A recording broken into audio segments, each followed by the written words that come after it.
2 of our live today, we are going to talk about the 60-day money moves challenge. Have you heard about the challenge?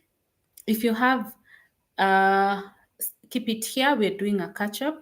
If you haven't, let me briefly explain.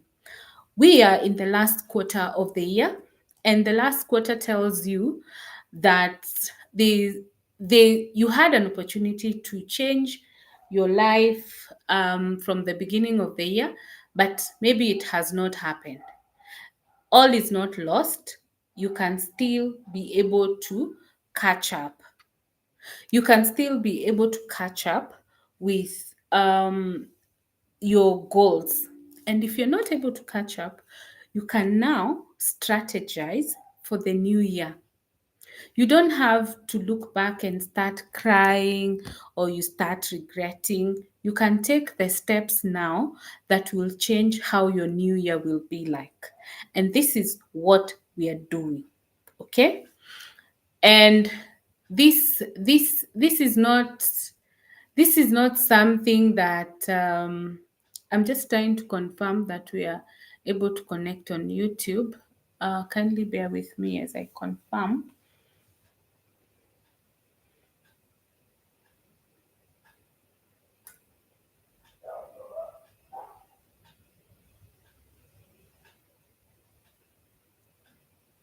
So that we don't leave the YouTube audience out. Seems it's not connecting. I don't know why. Anyway, at least it's live here, so I will post it. Not to worry. Okay, so 60 weeks, 60-day money moves challenge is about changing your relationship with money in 60 days. Why did I choose days? Because weeks can be a little bit lagging. Like you have a whole 7 days to wait for the next review. You have maybe a whole week to think through. But if you do it weekly, if you do it daily, then you will be on your toes to ensure that you don't let yourself down. Okay?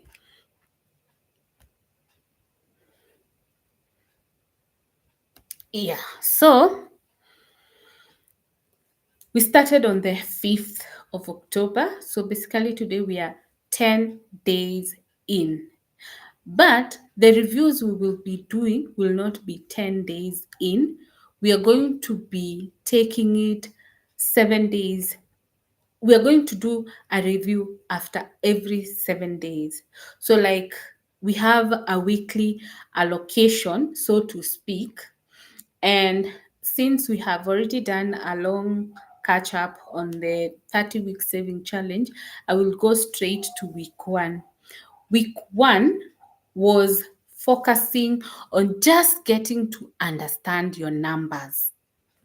I think um, the first thing to you being able to be in charge of your numbers is for you to understand what your numbers look like. On day one, we focus on listing down all your sources of income. Let me uh, let me say this because it may seem like it's obvious that having a source of income is one, um, or the other small sources of income do not count as income. So, what are these sources of income? You have your monthly income, your daily, weekly, whichever way you're paid. And then along the way, maybe you do some side hustle and you get some income on the side. Maybe along the way, like most people in the hospitality industry, they get tips. So you can get a tip in the process. And once again, you save. Okay. Then you may be having some investments which will give you returns. You may be having some savings which will have interest on deposits, like in our Kenyan system where we have the SACCOs. You may have invested in shares and you get dividends. Some of these incomes may not be monthly, but you need to account for them. Maybe if you do account for them, they will help you in having a better understanding of what your money really looks like. I don't know whether you're getting my point. Maybe you have a goal of getting something in 2026, maybe April. And before then, as you're struggling to make your savings here to achieve that goal in April, maybe the dividends will come from your circle or the interest on deposits, and it will lessen the burden on you. So you need to identify these sources. Then, because when you're planning for your goals, these other sources contribute towards you being able to achieve the goals. But if you don't look at them, you may find yourself straining and struggling whilst you actually have capacity to do some of these things. For instance, if you want to save 30,000, and your capacity is 15,000, and maybe you have enough savings in the circle that can give you another 15,000. So you see, you're stressing yourself over something which would have made a difference. Maybe the shares you have bought, they're about to pay dividends and it's some reasonable amount. You get? So that is something you need to consider. Okay?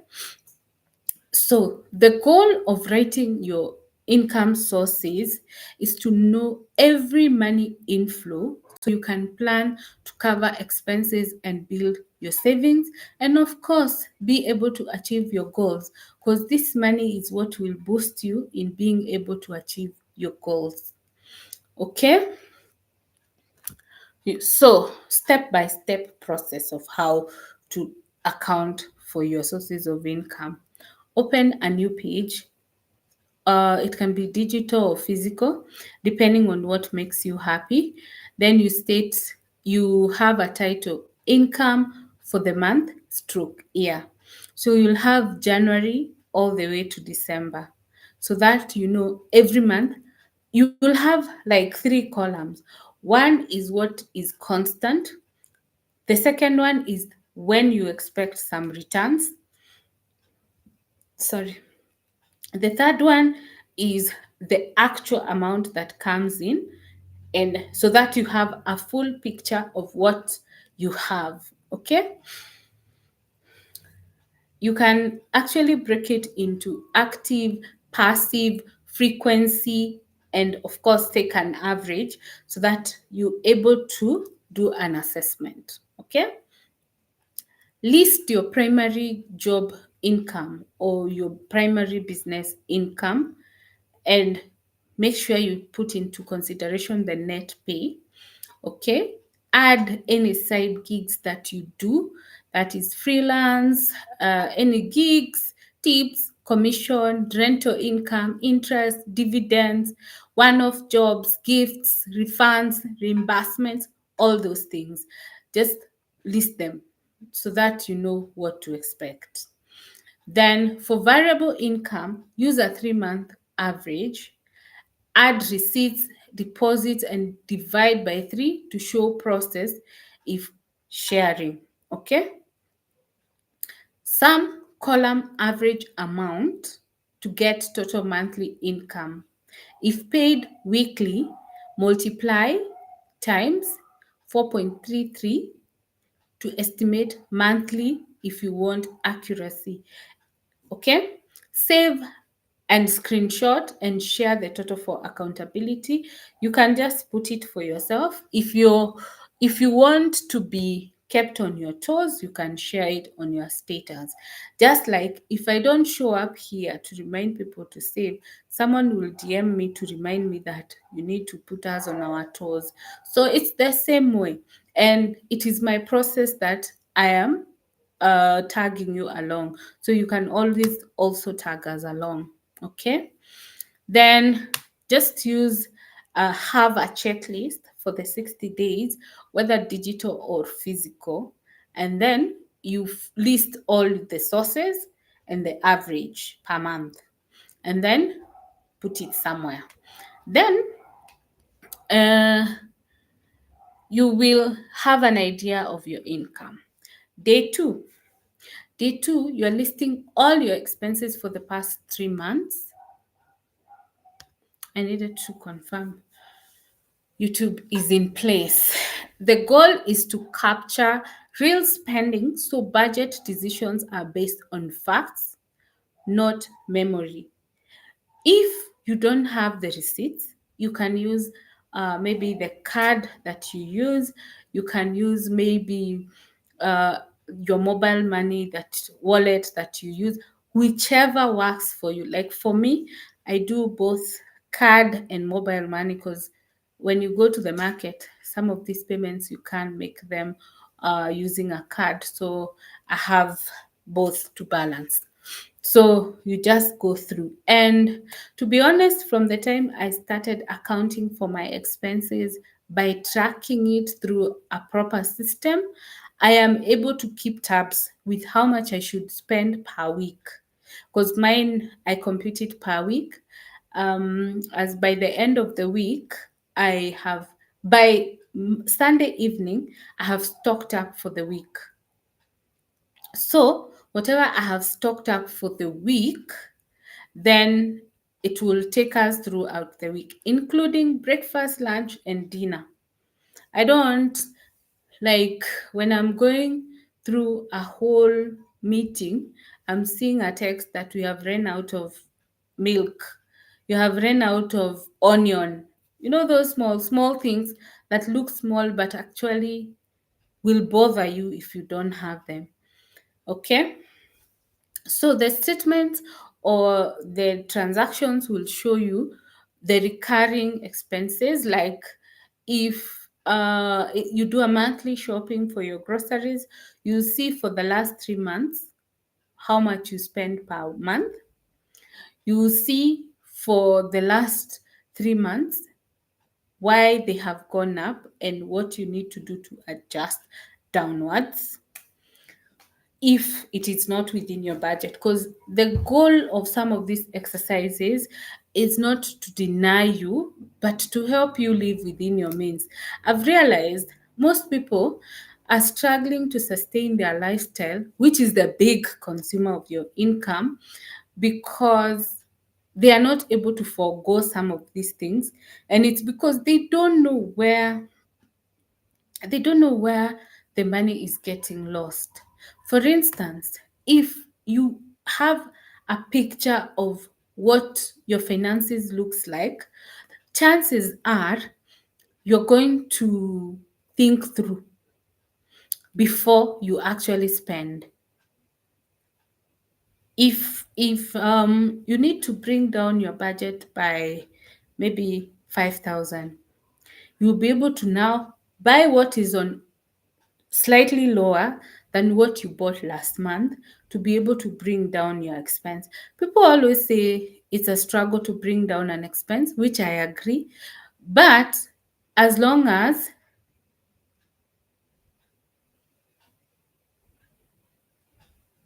as long as I am I am able to track, I'll be able to keep up. Okay? So step by step, gather records. Ensure you have end to end. Create a sheet, whichever mode. Okay, TikTok was very fine. Whichever mode that works for you, digital, physical, whichever works for you. Then export or screenshot and put it somewhere. Enter the transactions and the details so that you keep in tabs. At the end of each month, sum up and add a column so that you know the average and you get to know what you need to work on.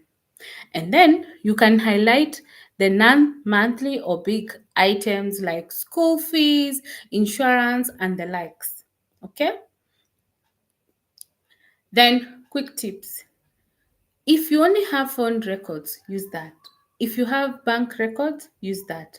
Whatever you have, make do with it. Okay? Day 3, we're going to categorize our expenses, that is between needs and wants. Okay? So, what are needs? What are wants? I think that's the biggest challenge that people have in understanding. So, the first thing, the goal of categorizing our expenses is to prioritize spending and identify where to reduce without cutting the essentials. Okay? Separate needs and wants to show where you can free up cash fast. Okay? Just break down all your expenses and create two columns to show your needs and wants. The two columns will show, for instance, for needs, it will show housing, groceries, transport. I mean, you need to move, utilities, and just basics, something that you need to keep your life going. Okay.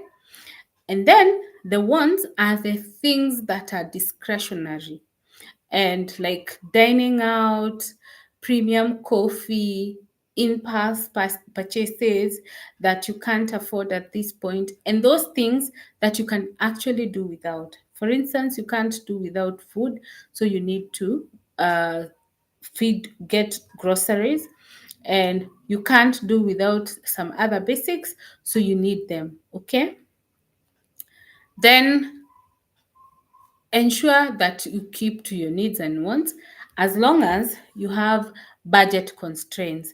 But when you find yourself having capacity to get those extra things, like I said, we are not here to deny ourselves. We are here to delay gratification. Until that time, you'll be able to afford it. Okay? Then sum up your total needs and wants. Okay? Day 4. Day 4 is when you needed to identify unnecessary and emotional spending patterns. And the goal is to spot triggers and contexts that lead to impulse or emotional buys. Emotional spending is predictable and fixable once you know the triggers. Okay, once you've gone through your shopping list or your purchases list, you'll be able to know the things that are wants and the things you can actually do without. For instance, if your finances don't allow, and don't ever get me wrong when I talk about the delayed gratification. If your finances don't allow, don't pick something that is not within your capacity. Okay? Pick something that you can afford and something that you will not 2 weeks along the month, you will not start wishing like, why did I just not buy it? For instance, I've seen instances, especially as women, where you buy something like an outfit that you end up never wearing. And imagine at this point, you're buying it as an impulse item. Number one. Number two, you go grocery shopping when you're hungry. You end up dining out when your budget does not allow at that point in time. Okay? But like I've always said, you should not feel constrained. If you feel you're constrained and you need an improvement, increase your source of income. It's as easy as that, by the way. So don't feel like, oh, we are always talking about squeezing or foregoing. No, no, no, no, no. If you don't want to forego, create another source of income and you will have yourself to thank later. Okay? Look for times and patterns that will help you not impulse shop. Like, go shopping when you're full, shop at night on your way home when you're hungry. When you're tired, you just want to pick the necessary items and go home. Shop over the weekend, perhaps when there are offers and you make a saving on your groceries. Don't shop after payday, after you have an argument or you're shopping for an event which is not budgeted for. Yeah, those are the triggers. Like, us women, once again, we are fond of shopping for new things when when there is an event. You want to go to an event with a new outfit all the time, and perhaps that outfit you can only wear it to that event. After that event, you pile it up in your wardrobe. Okay, you need to identify 3 emotional and unnecessary spending behaviors and estimate their cost. Like I said, you're free to emotional shop as long as your budget is not constrained. Okay? For each behavior, create a micro plan. That is, you can replace the plan with something. Like, um, if you like commercial coffee, you can buy the coffee maker and make it at home. It will be more economical for you in terms of the cost. Um, but you can also increase your income. So don't worry. And then you can delay. Like, if it's something that you like, you can take 48 hours to decide whether you still want it. Okay? Then you can limit and set a treat budget per week. So if your treat budget is, say, 5,000, 10,000, whichever amount, once it's finished, you wait for the next week. That way, it will help you keep on track.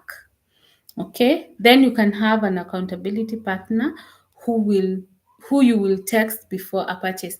This is a bit difficult if you ask me, because it's by money.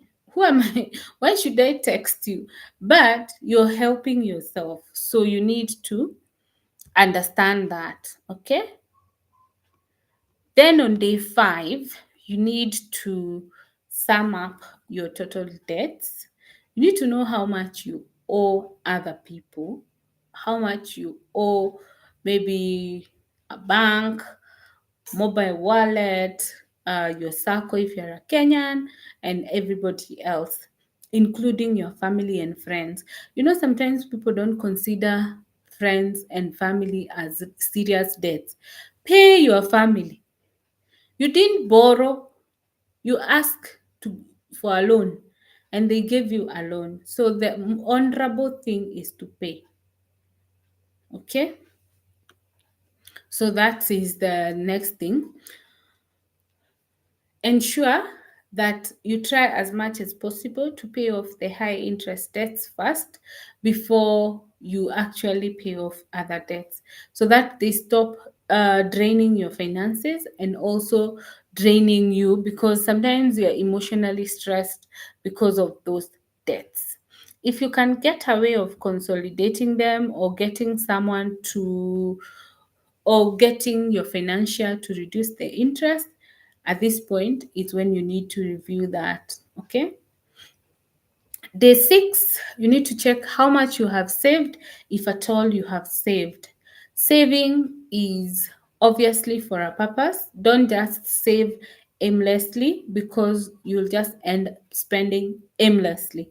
Make sure you have some savings for yourself. And the goal of why you check how much you have saved is to know your true savings, whether you have an emergency fund, and whether you have been able to invest, and whatever other items that you're saving for, they are in place and you're making progress when it comes to your savings.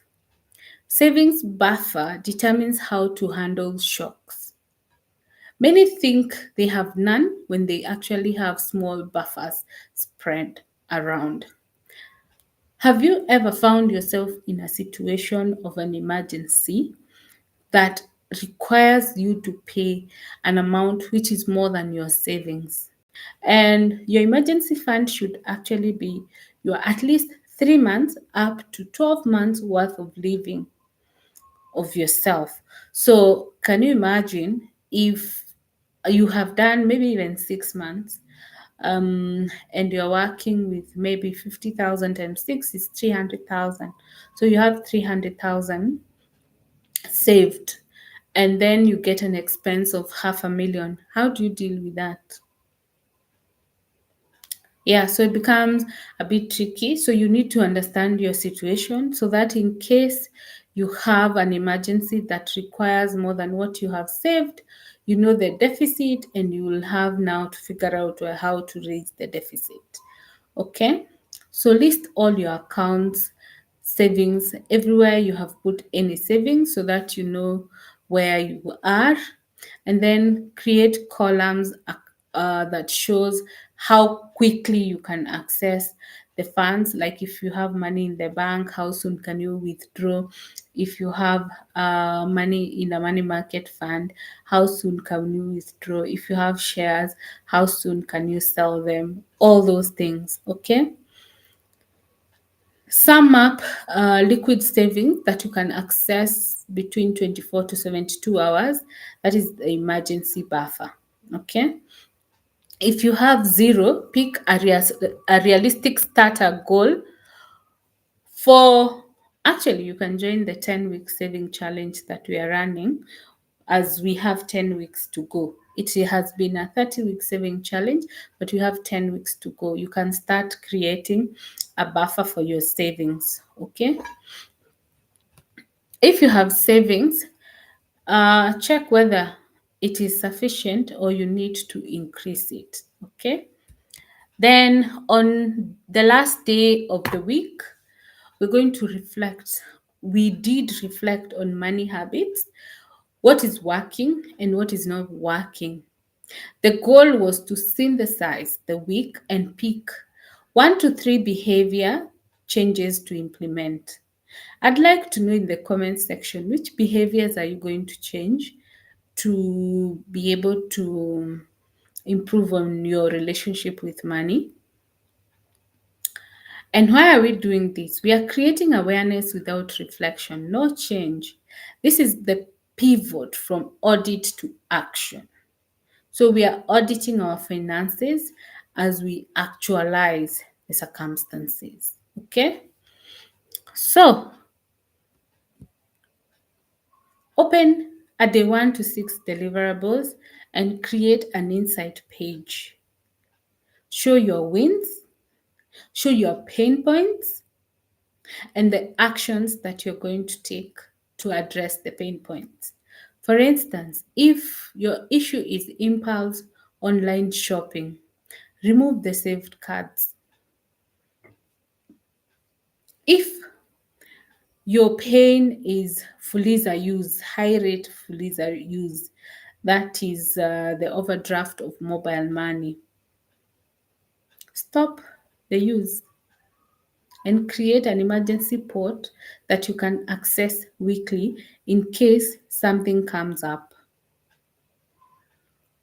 Set 2 measurable mini goals for week 2, like you want to reduce spending of on your wants by a certain amount or a certain percentage, and then write them down and send reminders. Accountability is key.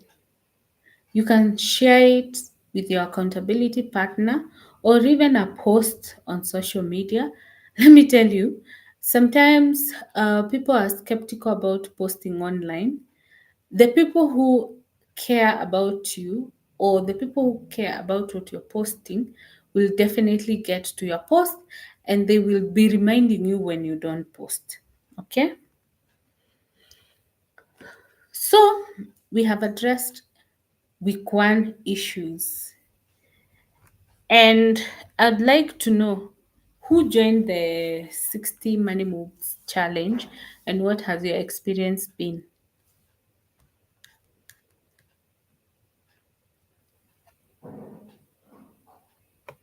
I've been seeing people telling me keep posting. So I want to see the people who tell me to keep posting. Where are you? How far are you? Are you with us on day 10? I'd love to know so that we know where we are going or whether we are making progress.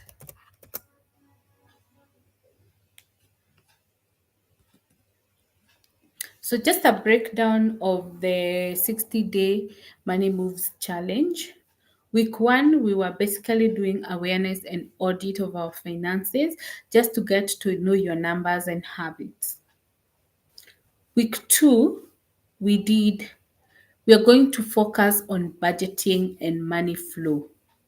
We want to create a system that works. So, if you have any struggles with budgeting, any issues, this is your week. And as per day 10, we have posted all the challenge days, starting from day 1 actually until day 10. So I'm sure there is no missing day. I'm very sure because yes, I have not been actively engaging, but I have been posting. So if you have missed any of the 10 days, they are available on TikTok and Instagram and WhatsApp. I think today I have not posted on WhatsApp. I'll post it on WhatsApp.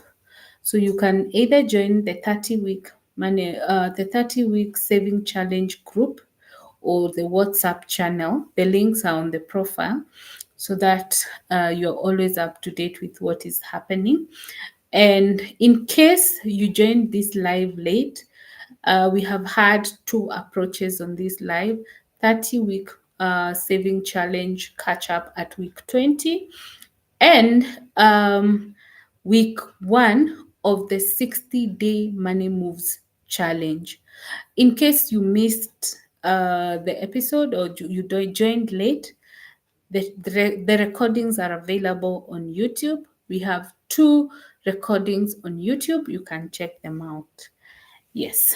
So I'll give the members 5 minutes to share their feedback or any comments relating to the 2 challenges. And then once we respond to them, we can call it a day. We've gone more than we are almost 1.5 hours, but it was worthwhile, I believe. By the likes I'm seeing here, it means people are on track. Yes. If you have come across this page or this channel for the first time, you can consider subscribing and following us on TikTok. A warm welcome to the new TMG Circle members. I can see we have new members on TikTok so that we grow together. This is not a journey of perfection. This is a journey of consistency and discipline. So don't think I am talking from a perfect perspective. I'm talking from a perspective of growing together.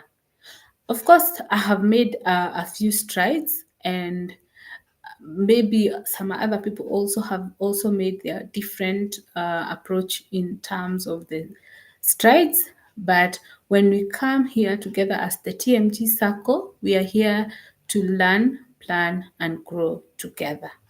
Yes. And your feedback is always welcome. Remember, here we focus on money and growth only. So if it's about anything else, this is a wrong forum. But if you want to talk about money and growth, you are at home. Yes. To the amazing existing members of the TMG circle, you guys are amazing. You keep pushing me to ensure that I show up for myself, I show up for you. So the least you can do is to also show up for yourself. Yes. So we have 3 more minutes for any feedback. And if you're joining now, don't worry, the full recording is available on YouTube.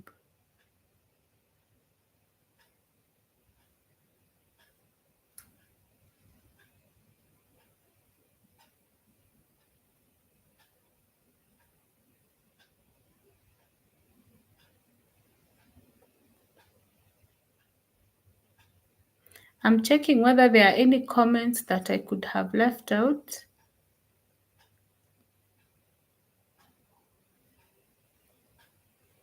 For those people who are bringing negative vibes to the live, please keep away. Just join the people who have negative vibes. Here we are all about positivity, learning, planning, and growing. Negative vibes, you're in the wrong forum. We have 2 minutes for any comments or feedback before we can wind up. Make sure if you have enjoyed the live, if you have learned something, make sure to like the live, and you can share with a friend, and you can check the recording on YouTube in case there's something that you missed out.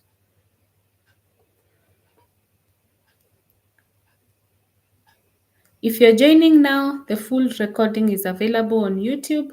Not to worry, you didn't miss anything. The link to our YouTube channel is on the profile, and if you're on YouTube, definitely you will find it here. Yes. A very warm welcome to the new members of the TMG Circle. We love you and we love growing because we want to grow together. We don't want anyone to be left behind. And the policy of this TMG family is discipline and consistency over perfection. If you're looking for perfection, you'll not find it here, because here we are here to learn and not judge. Yes.